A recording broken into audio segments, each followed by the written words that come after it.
সংযুক্ত আরব আমিরাতে অমন নাস্তানাবুদ হওয়ার পর এই দলকে নিয়ে অত আশা ভরসা কারো ছিল বলে মনে হয় না। পাকিস্তানেও একই চিত্র, শারজাহ থেকে লাহোর হারের বৃত্তে ঘুরপাক। ম্যাচ শেষে অধিনায়কের মুখ ভার, অসহায় কণ্ঠে বললেন, কিছুই ভালো যাচ্ছে না।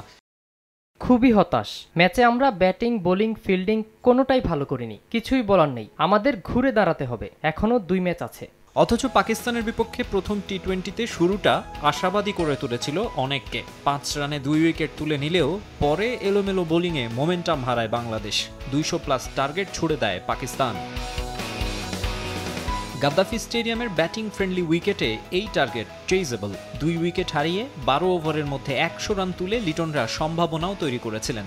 কিন্তু এরপরে বিপর্যয়। ক্যালকুলেটিভ ক্রিকেট খেলতে ব্যর্থ দল আস্কিং রান রেটের চাপে পিষ্ট।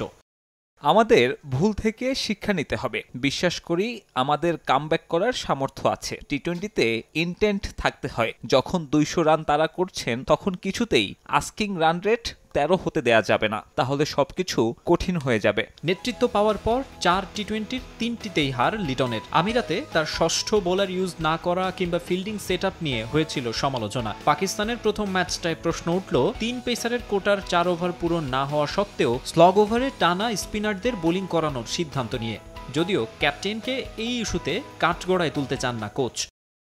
পিচ শুরুতে ট্যাকি ছিল, বলে সুইং হচ্ছিল, স্লো হচ্ছিল। প্রথম 5-6 ওভারে ট্যাকি পিচ ছিল, পরে ধীরে ধীরে ভালো হয়েছে। সেজন্য হয়তো স্পিনারদের ওপর বেশি আস্থা রেখেছে অধিনায়ক।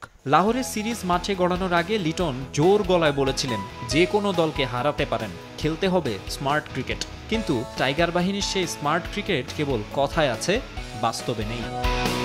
মাকসুম আলম খান, সময় সংবাদ।